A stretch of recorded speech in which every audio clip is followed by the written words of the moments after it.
मंत्री जी, विपक्ष कह रहा है कि सरकार जो है वो इस तरह के जो सिचुएशन बनाएगी या फिर कोर्ट पर दबाव डालेगी कि 30 दिन में जमानत नहीं मिलेगा। अगर 30 दिन में जमानत नहीं मिल जाता तो फिर the entire thing falls through.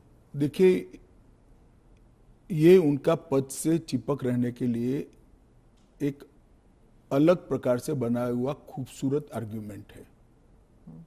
मैं मानता हूं हमारी कोर्ट्स संवेदनशील है और जब किसी का पद जाता है तो निश्चित रूप से कोर्ट समय मर्यादा में उनकी जमानत के फैसले करेंगे, जो भी होगा उसका। मैं विपक्ष के लिए नहीं लिखा, पक्ष विपक्ष जो भी होगा इसकी जमानत के फैसले तुरंत ही करने की पद्धति भी डेवलप होगी, ऐसा मेरा स्पष्ट मानना है। वो तो कहते हैं कि पॉलिटिक्स ऑफ वेंडेटा होगा, क्योंकि जो इन्वेस्टिगेटिंग ऑफिसर है, जो पुलिसिंग है, वो सब सेंट्रल के कमांड में आ जाता है। पूरी चीज में से आपकी सरकार है तो फिर पूरी चीज में से कोर्ट को बाहर ही रख रही हो, तो कोर्ट जाने से पहले इन्वेस्टिगेशन भी तो होगा ना। इन्वेस्टिगेशन तो पुलिस के हाथ में। मैं समझ गया, इन्वेस्टिगेशन हो गया, गलत हुआ, मान लीजिए आरोप भी मान लीजिए, अरेस्ट भी गलत हुई, तो 30 दिन में कोर्ट कहेगा अरेस्ट गलत है। और वेंडेटा की बात कांग्रेस पार्टी कर रही है, इनको शोभा नहीं देता जी। पर ये फिर वही पॉलिटिक्स की बात हो गई ना, क्योंकि आप कह रहे हैं कि इतने सारे राज्य हैं जहां पर बीजेपी के चीफ मिनिस्टर्स हैं, लेकिन वो तो टारगेट में नहीं होंगे। वो तो कह रहे हैं कि जहां पर बीजेपी की सरकार नहीं है वहां के चीफ मिनिस्टर्स को आप टारगेट बनाएंगे, खासकर ये जो इंडिया अलायंस के जो चीफ मिनिस्टर्स हैं। देखिए, मैं अभी भी कहता हूं कि भारतीय जनता पार्टी और एनडीए शासित जो राज्य हैं वहां कोई भी करप्शन या हमारे मंत्री या मुख्यमंत्री के खिलाफ केस है, उनका आरोप मान लीजिए, मानने के लिए ये फर्जी आरोप है, मगर एक सेकंड के लिए मान लीजिए कि कानून का काम नहीं करेगा, तो कोई भी व्यक्ति कोर्ट के सामने जा सकता है और कह सकता है कि इनके सामने एफआईआर दर्ज करने का आदेश दीजिए।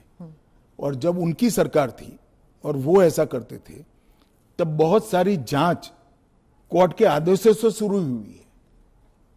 यूपीए 2 में कम से कम 12 केस में गिना सकता हूं जहां कोर्ट के ऑर्डर से सीबीआई की जांच हुई है और सारे लोग फंसे हैं।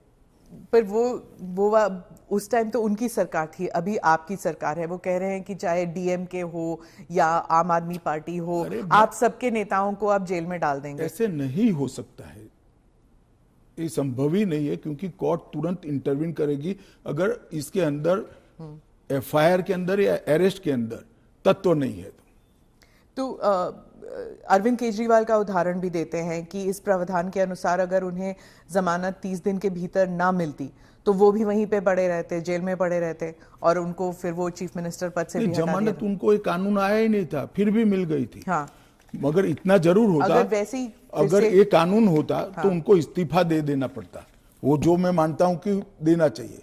बाहर निकलकर जब पब्लिक विरोध करने लगी तो उन्होंने दे भी दिया, मॉरल ग्राउंड पर ही दिया। अब कानूनन देना पड़ेगा, इतनी ही बात है। तो चुनाव फेस करने के पहले उन्होंने मॉरल ग्राउंड पर इस्तीफा देकर आतिशी जी को दिल्ली की मुख्यमंत्री, क्योंकि जैसे ही घूमने लगे पब्लिक ने सवाल करे।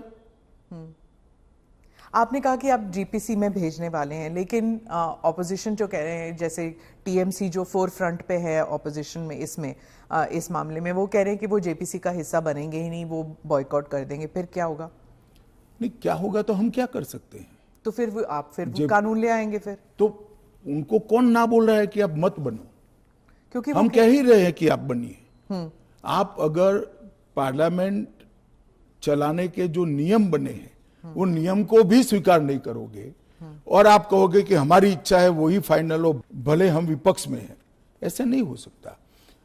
सरकार उनको मौका दे सकती है, अगर वो मौके का स्वीकार नहीं करते हैं तो हम क्या कर सकते हैं? हम तो रिसीविंग एंड पर हैं। क्योंकि वो रिसीविंग एंड पे हैं आप। निश्चित रूप से अगर जेपीसी बनाने का निर्णय होने के बाद भी वो जेपीसी का बहिष्कार करते हैं तो सरकार के पास विकल्प क्या? वो कह रहे हैं कि आप सिर्फ उनका स्टैंप चाहते हैं, ये तो संविधान की हत्या है। ये ऐसा नहीं है। जेपीसी में अनेक साक्ष्य बुलाए जाते हैं, सार्वजनिक जीवन के भी बुलाए जाएंगे। आप एप्लीकेशन करोगी तो आपको भी बुलाएंगे, आपका रिकॉर्ड होता है और वो सारे दलीलों का, साक्ष्यों के दलील का काट कर कर रिपोर्ट तैयार होता है और वो रिपोर्ट के आधार पर बिल को बदला जाता है। तो पूरी पार्लियामेंट की संवैधानिक प्रक्रिया को ही सिरे से खारिज करते हैं।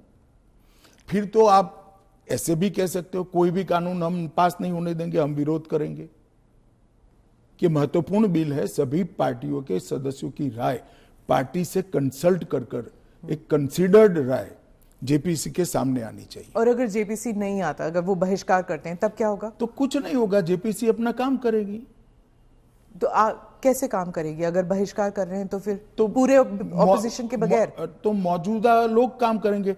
कल को आप अगर ऑपोजिशन अभी से लेकर 4 साल तक कोई काम में सहयोग नहीं होता है, देता है, तो देश नहीं चलेगा क्या? स्मिता जी, ऐसे नहीं चलता है।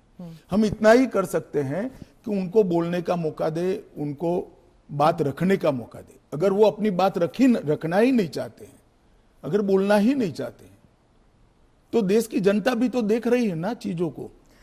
विपक्ष का यही कहना है कि आप हमेशा कह रहे हैं, इस बिल को लेकर कह रहे हैं कि जुडिशरी डिसाइड करेगा, जुडिशरी, लेकिन जुडिशरी में सारे केसेस इतनी लंबे तौर पर विलंबित होती है, नहीं चलते हैं। और एक सेकंड, जुडिशरी में बेल के केस कभी भी, मेरे अलावे किसी भी बेल का केस सुप्रीम कोर्ट में 5 दिन से ज्यादा नहीं चला है। पर ये इरिवर्सिबल हो गया ना, ये जो केसेस हो जाते हैं, अगर उनको पद छोड़ना पड़े तो ये इरिवर्सिबल हो गया। जमानत मिलने के बाद वो फिर से ले सकते हैं। हमारा इतना ही है कि जमानत नहीं होती तब तक आप जेल से सरकार नहीं चला सकते। तो चलो, जमानत मिलने में 30 की जगह 40 दिन हुआ, तो 40 दिन के बाद आप शपथ ले सकते हो। इसमें कोई जुडिशियल प्रोविजंस हैं क्या इस बिल में कि थोड़ा बहुत एटलीस्ट सुरक्षित महसूस करे? एक यही सबसे बड़ा सुरक्षित महसूस करने का कारण है कि 30 दिन के बाद अगर आप इस्तीफा देते हो, उसके बाद में आपको जमानत मिलती है, जब चार्जशीट हो जाए वगैरह वगैरह, और जमानत अगर मिलती है तो आप शपथ ले सकते हो। इससे असुरक्षित होने का कोई भाव रखने का कारण के नजरिए में आप ऑलरेडी गिल्टी साबित हो गए ना, अगर आपको इस्तीफा देना है, फिर से इलेक्शन लड़ना है। ऐसा है, इसके पहले कितने स्टेज आते हैं पहले आप जान लीजिए। सबसे पहले एफआईआर होती है, और सीबीआई है तो पीई होती है, प्रिलिमिनरी इंक्वायरी होती है। एफआईआर होती है, एफआईआर पर आप स्टे ले सकते हो। उसके बाद में आपकी पूछताछ होती है, इस पर भी स्टे ले सकते हो। इसके बाद में आपका समन निकलता है, उसके बारे में भी आप स्टे ले सकते हो, और अरेस्ट पर भी स्टे लेते हो, और अरेस्ट होती है तो फिर जमानत के लिए अप्लाई भी कर सकते हो। ये 5 स्टेज आते हैं, रातों रात कुछ नहीं होता। मगर करप्शन में अगर आकंठ आप डूबे हुए हैं तो फिर तो अरेस्ट भी होगी, जेल में भी जाना पड़ेगा, इस्तीफा भी देना पड़ेगा। फिर भी अगर बाद में जमानत होती है तो आप फिर से शपथ ले लो भाई। मगर एक बात आप मुझे ये बताइए, क्या एज अ सीनियर जर्नलिस्ट आप इस चीज को ठीक मानती है? क्योंकि अभी तो नरेंद्र मोदी जी है तो ऐसा सवाल ही नहीं है, परंतु कभी भी देश का प्रधानमंत्री जेल में जाए तो जेल से देश का प्रधानमंत्री सरकार चलाए, वो ठीक मानती है क्या? देश का मुख्यमंत्री जेल में रहकर सरकार चलाए, वो ठीक मानते हैं क्या? क्या इस देश में ऐसी मान्यता है कि जो व्यक्ति पद पर बैठा है इसके अलावा देश चलेगा ही नहीं? भाई, आपके दल का बहुमत है, आपके दल का कोई अलग व्यक्ति आकर शासन चलाएगा। जब आपका बेल हो जाए आप जरूर चले जाइए वहां पर। मगर हमने कोई एक लेवल रखना है। फिर तो 2 साल के बाद सदस्यता भी क्यों जानी है? क्योंकि ऊपर अपील का अधिकार है, वो निर्दोष छूट सकते हैं। क्यों जानी चाहिए 2 साल? और वो कांग्रेस के समय में प्रावधान हुआ है कि अगर 2 साल से ज्यादा सेशन कोर्ट्स में जेल होती है, 2 साल से ज्यादा समय के लिए कैद का ऑर्डर होता है, तो आपकी सदस्यता अपने आप समाप्त हो जाती है।